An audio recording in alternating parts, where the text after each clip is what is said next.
Gestão Empresarial apresenta Toyotismo. Colaboradores: Bruno, Juliana, Lucas, Luiz e Marcos. Professora Maria Amélia. O Toyotismo é um novo modelo de produção industrial, conhecido também como a era pós-Fordismo, ou mesmo o sistema flexível. Surgiu no Japão, nos anos 70, na fábrica de automóveis da Toyota. O modelo se relaciona com a terceira revolução industrial, que foi a revolução técnico, científico e informacional. Surgiu com a oposição ao sistema fordista, com uma estratégia que se adaptava à produção e à quantidade de demanda, como, por exemplo, quando a procura por um produto é grande, a produção também aumenta. Heiji Toyoda, o dono da fábrica da Toyota, viajou até os Estados Unidos para conhecer a fábrica da Ford em Detroit. Quando ele chegou lá, ele não acreditava no que via. Fábricas gigantescas, com um número alto de funcionários, com estoque bastante numeroso. Ou seja, tudo que ele não conseguiria aplicar no Japão naquele período. Então, o contexto do Toyotismo é pós a Segunda Guerra Mundial, buscando eliminar o desperdício e evitar o acúmulo de mercadorias no estoque. Heiji escreveu uma carta para Taishuan, contando como funcionava essa produção. Taishuan era o braço direito de Heiji Toyoda, um engenheiro mecânico que criou o sistema Toyota de produção, que era uma adaptação ao Fordismo, para o sistema japonês. Nas imagens, vemos Heiji Toyoda, no círculo vermelho, Taishuan e o sistema toyotista. Características desse sistema. Como primeira característica, temos as inovações tecnológicas. Elas permitiram uma nova complexificação da rede de comunicação e transporte, que trouxe inovações às indústrias e à forma de trabalho. O Just-in-Time foi um modelo de pronta entrega, ou seja, a produção se adapta de acordo com a demanda do mercado, evitando a acumulação de estoque desnecessário.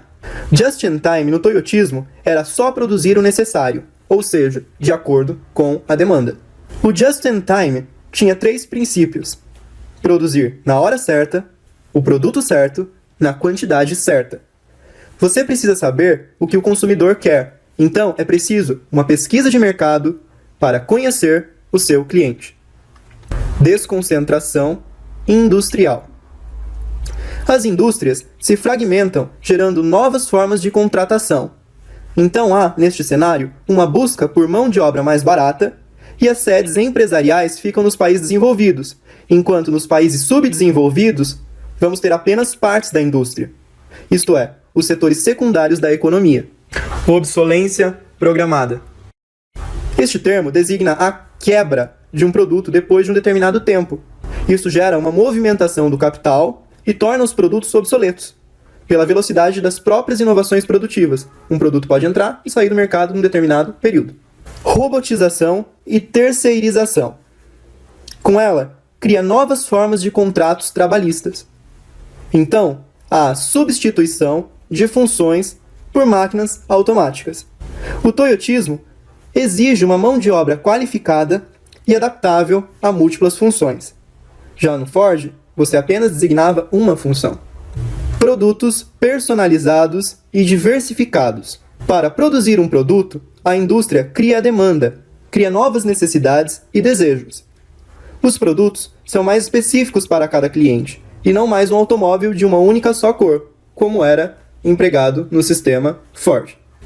O Toyotismo influenciou diretamente a globalização, aumentando os fluxos internacionais de mercadoria, de mão de obra, de capital, aumentando assim a concorrência. Com a terceira revolução industrial, surgem os centros de pesquisa e desenvolvimento, que são os chamados tecnopolos. Com eles, estudamos produtos e o mercado de maneira geral. O Toyotismo buscou evitar o excesso de produção. A crise do petróleo em 1973 é relacionado à guerra de Yom Kippur. Neste período, a OPEP, que é a Organização dos Países Exportadores do Petróleo, resolve dar uma diminuída no ritmo de produção, tornando caro produzir o petróleo e gerando uma crise. Por isso, o sistema toyotista é caracterizado por abolir os grandes estoques, só se produzindo o que era realmente necessário, produzindo sobre a demanda solicitada. As palavras-chave para não confundirmos o Toyotismo com outro sistema são, principalmente, just-in-time, abolição dos grandes estoques, especialização flexível, terceirização evitar o excesso da produção. Escola japonesa. Surgem outras denominações além do just-in-time. São elas: Kanban, que é o sistema de informação visual que aciona e controla a produção; Muda, que é a busca pela eliminação total de qualquer tipo de desperdício; e Kaizen, que é a busca do melhoramento em todos os aspectos, incluindo a produtividade e a qualidade. A escola japonesa constitui uma administração participativa, isto é, uma forma participativa de gestão, onde os funcionários participam no processo de tomada de decisão. Então, ela também elabora um planejamento estratégico, a fim de não desperdiçar mão de obra, recursos materiais e o tempo. Outra característica forte é a supremacia do coletivo, onde ele prevalece sobre o individual, ou seja, ênfase no trabalho em grupo, que a satisfação e a responsabilidade passam a ser valores de equipe do trabalho. Na escola japonesa, há a visão sistêmica, no qual a empresa é vista como um sistema, e os trabalhadores devem agir de maneira eficiente.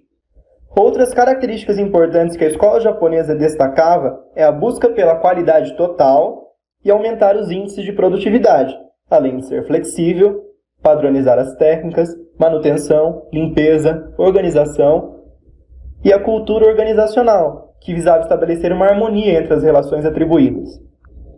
As críticas sobre a escola japonesa são principalmente a prevalência do coletivo sobre o individual, onde a gente tem o excesso do trabalho em equipe, e o trabalho sem pausas, com rotinas de trabalho bem duradouras e exaustivas.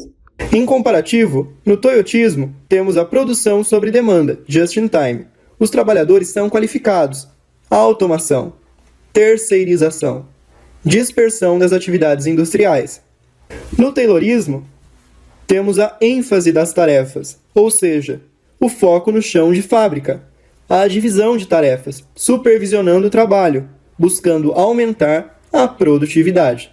Já no sistema fordista, que é a oposição direta do toyotismo, temos os trabalhadores especializados e até mesmo alienados, por realizar apenas uma tarefa nas esteiras rolantes, a concentração da atividade industrial e a produção em massa.